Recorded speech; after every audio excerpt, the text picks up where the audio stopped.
Coaching বিষয় নিয়ে একটু আলোচনা করব। আমাদের দীর্ঘ 10 বছর পর আমাদের ভর্তি পরীক্ষা অনুষ্ঠিত হবে। আমাদের ডিপ্লোমা ইন ইঞ্জিনিয়ারিং অথবা ডিপ্লোমা ইন মেরিন, টেক্সটাইল অথবা কৃষি ডিপ্লোমায় ভর্তি পরীক্ষা অনুষ্ঠিত হবে। আসলে আমাদের ভর্তি পরীক্ষা সরকারি এবং বেসরকারি সবগুলোতে অনুষ্ঠিত হওয়ার কথা রয়েছে। তার কারণ আমরা যদি চিন্তা করি যে আমাদের অবস্থান এবং বিশেষ করে সার্টিফিকেট থেকে শুরু করে সকল কিছুরই যদি মান প্রায় সমান হয়, তাহলে সরকারিতে ভর্তি পরীক্ষা হবে, বেসরকারিতে কেন নয়? সেই বিষয়ে মতপার্থক্য আছে। আর জুন জুলাই বা জুলাইতে যে ভর্তি পরীক্ষা অনুষ্ঠিত হবে, এটা হওয়ার সম্ভাবনাটা খুবই কম। তার কারণ রেজাল্টের একটা ব্যাপার আছে। এরপরে পলিটেকনিক্যালের যে ফার্স্ট সেমিস্টারের পরীক্ষা, এখন বেজোড় সেমিস্টার যে চলতেছে, ফার্স্ট, থার্ড, ফিফথ এবং সেভেন্থ, এদের পরীক্ষা শুরু হবে হচ্ছে জুলাইয়ের 8 তারিখ থেকে।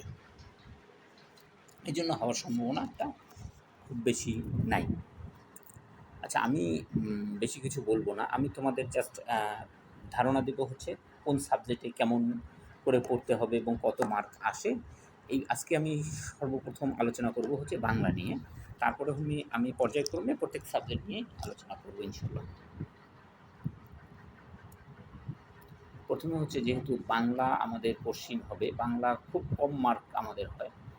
তা এখন যেটা হচ্ছে, প্রথম আমাদের বাংলা সাহিত্য আমাদের যেটা হচ্ছে, যেখান থেকে আমাদের 1 অথবা 2 মার্ক আসে, সেটা হচ্ছে আমাদের বিভিন্ন কবি, সাহিত্যিক এবং মনীষীদের জীবনী, তাদের শ্রেষ্ঠ গ্রন্থ, তাদের কোথায় জন্মগ্রহণ করেছিলেন, এই বিষয়গুলো অবশ্যই তোমাদের পড়তে হবে এবং এখান থেকে 1 অথবা 2 মার্ক আসে। যেমন হচ্ছে রবীন্দ্রনাথ ঠাকুর আছে, প্রমোদ চৌধুরী আছে, শরৎচন্দ্র চট্টোপাধ্যায় আছে, মোহাম্মদ শহীদুল্লাহ আছে, তারপরে হচ্ছে মোহাম্মদ ওয়াজেদ আলী। হ্যাঁ, এখন এইরকম এগুলা তোমাদের অবশ্যই এটা করতে হবে।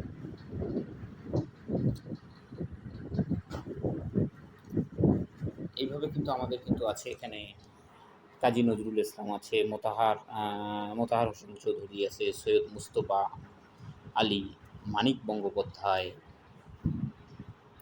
এরপর হচ্ছে মাইকেল মধুসূদন দত্ত, তারপর শরৎচন্দ্র চট্টোপাধ্যায়, তারপর শামসুর রহমান, সুকান্ত ভট্টাচার্য, প্রত্যেকেরই। এরপরে আমাদের এইরকম এখান থেকে কিন্তু 2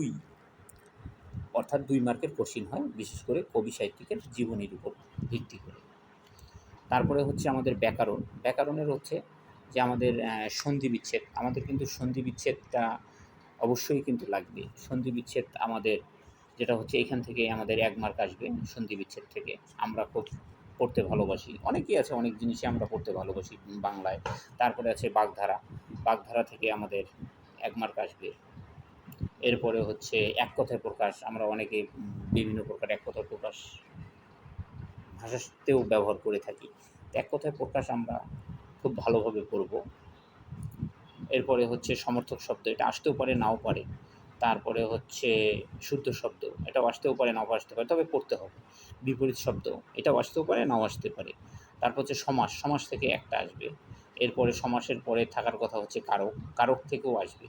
আসলে এইভাবে আমাদের কিন্তু খুব বেশি কিন্তু আমাদের বাংলা কিন্তু পড়তে হয় না, কিন্তু আমাদের যেহেতু কোশ্চিনও কম আসে, অ্যান্সারও কম হয়, সহজে কিন্তু আমরা বাংলা পড়তে পারবো। তবে কোচিংয়ে ভর্তি হলে সুবিধা কি, তুমি কিন্তু খুব সহজে পড়তে পারতেছো, একজন আরেকজনের কমিউনিকেশন পাইতেছো, একজনের থেকে আরেকজনের, আবার টিচারেরা এখানে আন্তরিকতার সহিত পড়াবে।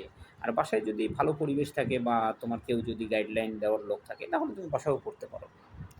আর তোমাদের কাছে একটা রিকোয়েস্ট, আমাদের কমেন্টে তোমরা অবশ্যই জানাবে। এরপরে থেকে আমরা পর্যায়ক্রমে প্রত্যেকটা সাবজেক্টের জাস্ট একটু আইডিয়া দেওয়ার চেষ্টা করব ইনশাল্লাহ।